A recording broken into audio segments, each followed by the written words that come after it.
Ram Ram coders, आज के leet code contest का तीसरा सवाल। ठीक है। यहाँ पर आपको क्या है कि एक नम्स एरे दिया हुआ है। आपको उसमें लॉन्गेस्ट नाइस सब एरे जो होगा उसका लेंथ रिटर्न करना है। ठीक है, लेंथ ऑफ लॉन्गेस्ट नाइस सब एरे रिटर्न करना है। ठीक है। अब नाइस सब एरे कौन सा होगा? एक ऐसा सब एरे जिसमें कि पेयर वाइज डिस्टिंक्ट एलिमेंट का आप एंड लो तो हमेशा वो जीरो आएगा। तो अपन उस सब एरे को नाइस सब एरे बोल सकते हैं। तो जो भी लॉन्गेस्ट नाइस सब एरे बन पा रहा है आपका ऐसा, उसका आपको लेंथ रिटर्न करना है। ठीक है। तो एक बार देखते हैं कि ऐसा कैसे कंडीशन अपन इंश्योर करेंगे। ठीक है। तो सबसे पहले एक बात मुझे उम्मीद है आप सबको पता होगा कि अगर दो बिट दोनों सेट हैं तो उन दोनों का एंड वन आएगा। और बाकी सारे ही केस में या सेट अनसेट हो या अनसेट और सेट हो या फिर दोनों ही अनसेट हो, इन तीनों ही केस में जो पेयर वाइज एंड है, ठीक है, वो क्या आने वाला है? जीरो आने वाला है। ठीक है। तो आई होप कि इतना तो आप सबको पता ही होगा। ठीक है। तो अपन कैसे इंश्योर करेंगे कि पेयर वाइज एंड जितने भी एरे के एलिमेंट्स हैं, सब एरे के एलिमेंट्स हैं, उन सबका बिट वाइज एंड, ठीक है, पेयर वाइज वो जीरो आने वाला है। ठीक है। तो इसके लिए हम लोग एक चीज इंश्योर कर सकते हैं कि कोई भी एक बिट है ना, वो सिर्फ और सिर्फ एक ही एलिमेंट में सेट होना चाहिए। ठीक है। दूसरे एलिमेंट में वो बिट सेट नहीं होना चाहिए। ठीक है। बिट क्या मैं बात कर रहा हूँ? ठीक है। तो सबसे पहले अपन बाइनरी रिप्रेजेंटेशन निकालते हैं हर एक नंबर का। ठीक है। तो यहाँ पर 48 तक है तो मैं उतना ही बड़ा एक बिटमैप बनाता हूँ।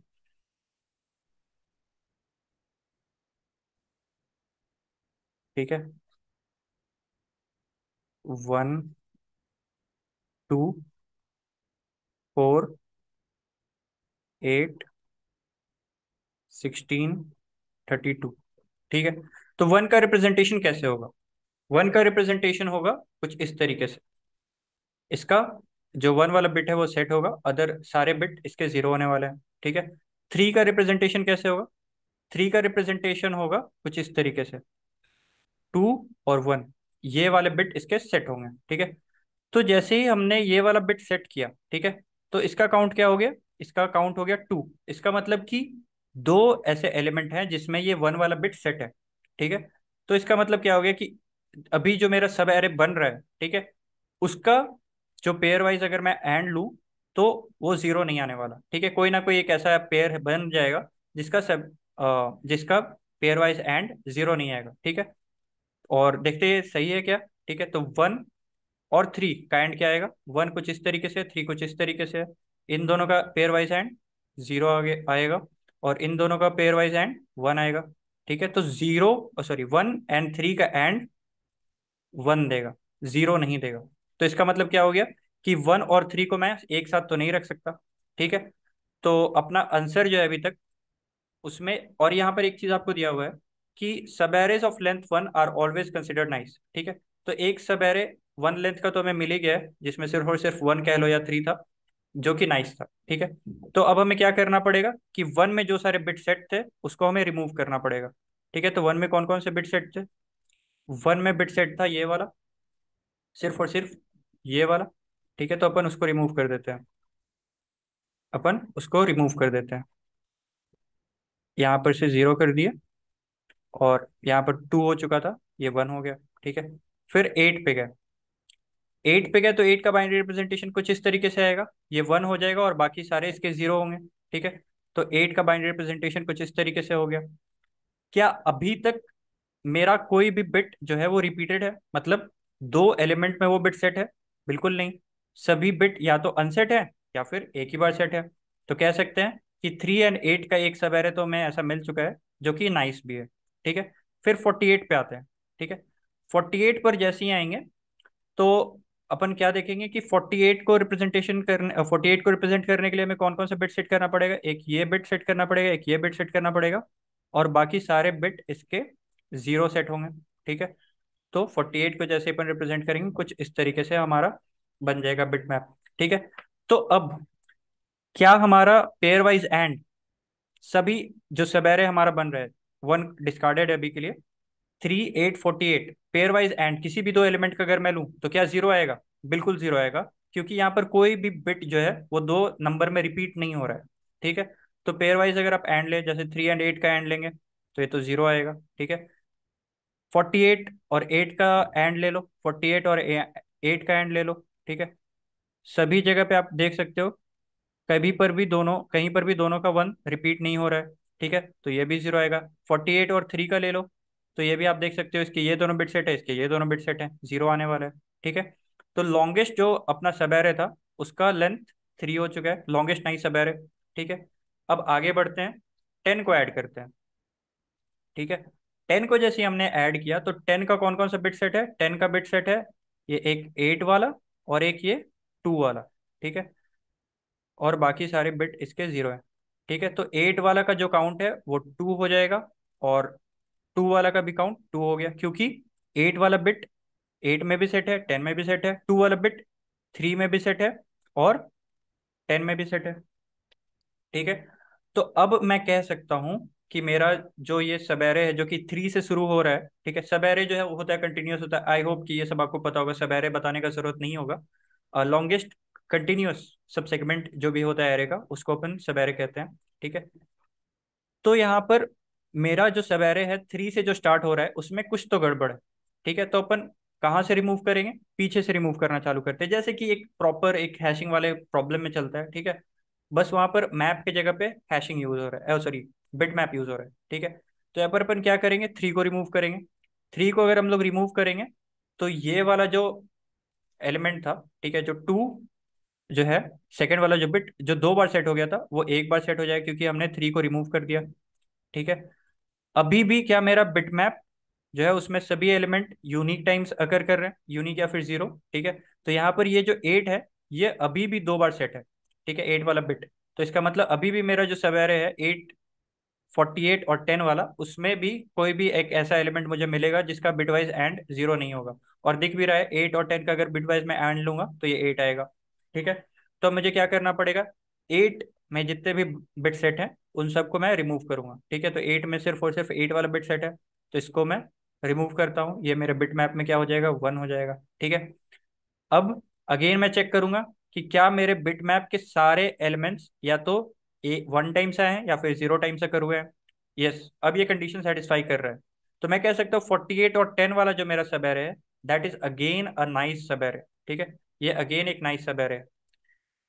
तो इस सब एरे का लेंथ क्या हो गया, इस सब एरे का लेंथ हो गया 2। पर हमने पहले ही एक ऐसा सब एरे बनाया है जिसका लेंथ है 3 और वो नाइस है, ठीक है। तो हमें तो लॉन्गेस्ट रिटर्न करना था, then this will be the answer, ठीक है। और ये सिंपल मैप में हमने देखा इस तरीके से, मैप में हमें कुछ अलग अलग कंडीशन होता है कि लॉन्गेस्ट सब एरे लॉन्गेस्ट सब एरे विदाउट रिपीटिंग नंबर, ठीक है, लॉन्गेस्ट सब एरे विदाउट रिपीटिंग कैरेक्टर, ठीक है। तो इस टाइप का जो क्वेश्चन होता है उससे काफी ज्यादा मिलता जुलता है।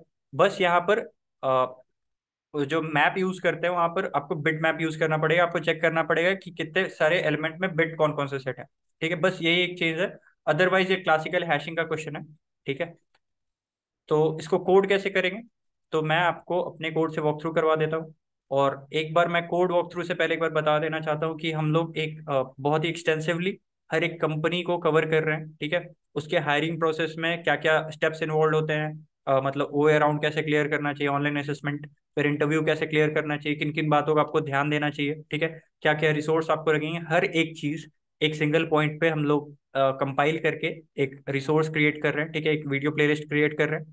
अगर आपने नहीं चेक किया है तो आपको जरूर चेक करना चाहिए, आई बटन में आ रहा होगा या फिर एंड स्क्रीन में आएगा वीडियो, या फिर चैनल पे भी आप जाके चेक कर सकते हैं। अभी हमने अमेजोन का चेक किया है, फर्दर हम किस कंपनी को कवर करें एक बार आप कमेंट करके बता सकते हैं उस वीडियो पे, या फिर इधर भी बता सकते हैं, विल कंसिडर दैट, ठीक है।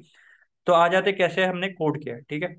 तो यहाँ पर सबसे पहले मैंने एक बिट मैप बना लिया, ठीक है। अब मैं क्या करूंगा, हर एक एलिमेंट पे मैं इटरेट करूंगा, ठीक है, और उसके सारे जो सेट बिट है उसको मैं सेट कर लूंगा, ठीक है। जैसे मैं एक एग्जांपल लेता हूँ 48, ठीक है। तो 48 में मुझे कौन कौन सा बिट सेट मिलेगा, ठीक है। तो वो कैसे चेक करूंगा मैं, इसका एंड लूंगा 2 टू द पावर k से, ठीक है। और k कहाँ से वेरी करेगा, 0 से लेके 31 तक, ठीक है। अब ये कैसे होगा, क्यों होगा, ये हमने बहुत बार कवर किया है कोड फोर्सेस लीड कोड के एडिटोरियल में, तो बहुत ज़्यादा डेप्थ में तो नहीं जाऊंगा, पर एक 48 के लिए मैं आपको ड्राई रन करके दिखा देता हूँ। 48 तो फिर भी वो हो जाएगा, थोड़ा बड़ा हो जाएगा, काइंड ऑफ 15 के लिए एक बार करके देखते हैं, ठीक है। तो 15 का बाइनरी रिप्रेजेंटेशन क्या होगा, 15 का बाइनरी रिप्रेजेंटेशन होगा 8 7 सॉरी 8 4 2 1।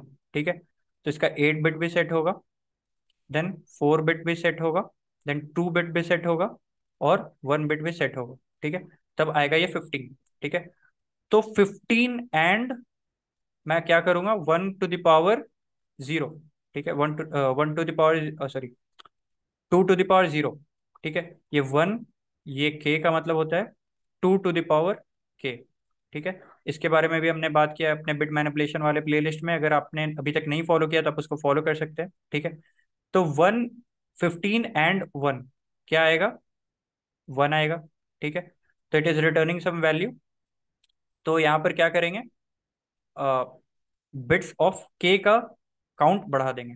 ठीक है, तो के का वैल्यू क्या था, अभी 0 था, तो बिट सेट में जो ये मैप है अपना बिट मैप, उसमें इसको काउंट बढ़ा देंगे। ठीक है, आगे बढ़े, के का वैल्यू हमने किया 1। ठीक है, तो अब चेक करेंगे 2 टू द पावर 1 सेट है क्या। ठीक है, 15 एंड 2। ठीक है, 15 एंड 2 का वैल्यू क्या आएगा, 2 आएगा। ठीक है, it is not equal to 0। तो यहाँ पर क्या करेंगे, ये जो केथ बिट है उसका एक काउंट बढ़ा देंगे। ठीक है, अब कहीं पर भी अगर मुझे ऐसा करते हुए कोई भी केथ बिट 2 बार सेट हो चुका है, तो मैं फ्लैग है उसको ट्रू कर दूंगा, इसका मतलब कोई भी बिट मेरा 2 बार सेट हो चुका है। ठीक है, अदरवाइज कोई दिक्कत का बात नहीं है। ठीक है, अगेन आगे बढ़ते हैं। अब के का वैल्यू हो जाएगा 2, तो 2 टू द पावर 2, इससे चेक करेंगे। ठीक है, 15 एंड 4, 15 एंड 4 का वैल्यू क्या आएगा, 15 एंड 4 का वैल्यू आएगा 4। ठीक है, तो अगेन ये भी सेट हो गया, और इसका भी काउंट अभी तक एक ही है। फिर आगे बढ़ते अपन, 15 एंड 8। ठीक है, के का वैल्यू 3 हो चुका है, 15 एंड 8 का वैल्यू क्या आएगा, 8। ठीक है, it is again not equal to 0, तो मतलब केथ बिट भी अगेन सेट है। ठीक है, अगेन आगे बढ़ते हैं, अब के का वैल्यू क्या हो जाएगा, 4। ठीक है, तो 16, 15 एंड 16, 16 कैसा होता है, 16 होता है कुछ इस तरीके से, और 15 आपको दिख ही रहा है ऐसा होता है, तो 15 एंड 16 क्या हो जाएगा, 0 हो जाएगा। ठीक है, और इसी तरीके से आप आगे बढ़ते जाओगे, तो मतलब आपको मिलता जाएगा सामने वाले बिट जहाँ पर जो सेट होंगे वो सेट होते जाएंगे, और जो अनसेट होंगे वो अनसेट रह जाएंगे। इसके बारे में हमने बहुत बार बात किया है, कोड फोर्सेस और लीड कोड के बहुत सारे कॉन्टेस्ट में आ चुका है ये। और बिट मैनिपुलेशन वाला जो प्लेलिस्ट है वो आप एक बार फॉलो कर लेना, तो आपको ये क्लियर हो जाएगा, ये कंसेप्ट उधर भी हमने अच्छे से डिस्कस किया है। ठीक है, अब मान लो कि मैं एक और नंबर लेता हूँ 3। ठीक है, तो 3 का अपन कौन कौन सा बिट सेट है उसको चेक करते हैं। ठीक है, तो 3 एंड 1, 3 एंड 1 इस सेट। ठीक है, तो इसका काउंट अपन बढ़ा देते हैं, इसका काउंट हो गया 2। अब जैसे ही कोई भी सेट बिट का काउंट ग्रेटर देन 1 हो चुका है, ठीक है, तो फ्लैग को अपन ट्रू कर लेंगे। इसका मतलब क्या हो गया है कि अभी जो हमारा करंट सब एरे है उसमें कोई ना कोई मेरे को एक repeated character, repeated set bit मिल चुका है। ठीक है, आराम से हम लोग 3 के जितने भी बिट सेट है उसको बढ़ा लेंगे। ठीक है, और कहीं पर भी अगर मुझे के ग्रेटर देन केथ बिट मुझे ग्रेटर देन 1 टाइम सेट मिल जाएगा, तो फ्लैग को अपन ट्रू कर लेंगे। अगर फ्लैग अभी तक ट्रू नहीं है, ठीक है, तो आंसर क्या हो जाएगा, मैक्सिमम ऑफ I - L। ठीक है, एल मैंने कहाँ पर रखा है, इनिशियल एरे के बिगिनिंग पे मैंने सेट करके रखा हुआ है। ठीक है, एल को, और अगर मेरे को कोई एलिमेंट अगर रिपीटेड मिल जा रहा है, ठीक है, कोई अगर बिट मुझे रिपीटेड सेट मिल जा रहा है, तो मैं इस एल को आगे करूंगा, और इस नंबर से रिलेटेड जितने भी बिट सेट थे उन सबको रिलीज कर दूंगा। ठीक है, अगर फ्लैग ट्रू हो चुका है, तो अगेन वही, जब तक मेरे बिट के सारे एलिमेंट 1 से छोटे या बराबर ना हो जाए तब तक मैं आगे चलते रहूंगा। ठीक है, और अगर जब तक नहीं हो रहा है तब तक फिर मैं आगे बढ़ते जाऊंगा, और जैसे ही हो गया फिर मैं वहां से ब्रेक कर जाऊंगा। ठीक है, ये रहा सिंपल सा कोड। आप एक बार इस वीडियो को पॉज कर सकते हैं और चेक कर सकते हैं किस तरीके से मैंने कोड किया है। अगेन थोड़ा सा अगर आपको बिट मैनिपुलेशन अच्छा है तो आपको आराम से समझ में आएगा, अगर नहीं अच्छा है तो आपको एक बार बिट मैनिपुलेशन वाला हमारा प्लेलिस्ट देख लेना चाहिए, वहां पर इस तरीके का आपका सारा डाउट क्लियर हो जाए। ठीक है, तो मुझे उम्मीद है आपको समझ में आ गया होगा। अगर इसके बाद भी कोई डाउट है तो आप कमेंट सेक्शन पे आ सकते हैं, या फिर आप जुड़ सकते हैं हमारे सोशल मीडिया पेजेस के हैंडल से, जिसका लिंक डिस्क्रिप्शन बॉक्स में दिया हुआ है। That's it for now, thank you.